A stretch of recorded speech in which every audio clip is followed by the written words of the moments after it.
Merci. Yves Blenven. Yves? Merci à vous trois pour ce bel exposé. Je vais m'adresser assez naturellement en tant que sénateur morbihanais à mon collègue du Morbihan, Jacques Pidou, président de BCF Life France Sciences.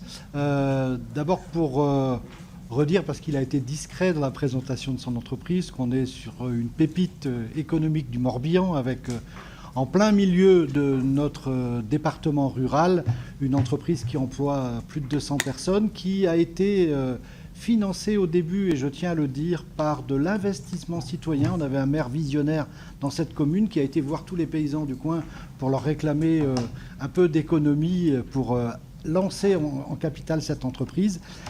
Ça a été dit, une entreprise qui est sur de l'économie circulaire. Souvent le mot chimie s'est associé à un gros mot, mais là vous faites de l'économie circulaire et surtout vous valorisez des coproduits issus de la filière volaille morbihannaise, puisqu'on est dans le premier département volaille, et vous valorisez les plumes en acides aminés, en kératine, en cystine, pour des noms un peu connus.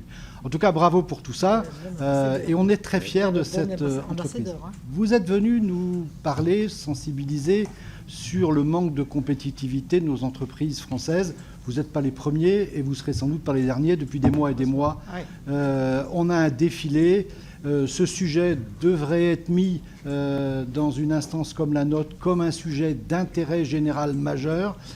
Mais pour avoir passé une partie de ma nuit dans le débat de la souveraineté alimentaire et qu'on a palabré pendant 3 heures sur la hauteur, la largeur et la taille de la haie, je finis par me décourager.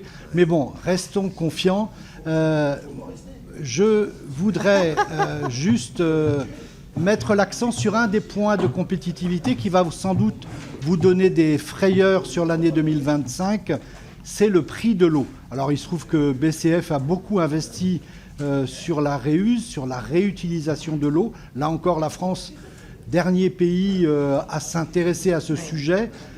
Première question, êtes-vous satisfait des décrets qui ont mis énormément de temps à sortir? Est-ce qu'aujourd'hui, avec les outils réglementaires que vous avez entre les mains, pouvez-vous aujourd'hui mettre en œuvre correctement, puisque vous avez investi 6 millions d'euros rien que sur la réutilisation de l'eau dans vos process? Et puis la deuxième chose, vous savez que la réforme des agences de l'eau a fait que la facture d'eau va donner quelques sueurs froides aux industriels, avec notamment la suppression du plafond de 6 000 m3. Vous êtes à plus de 250 m3 de consommation d'eau. J'ose même pas imaginer la facture que vous allez vous prendre en 2025. Comment vous réagissez par rapport à tout ça? Parce que ça va être encore un élément supplémentaire dans votre manque de compétitivité.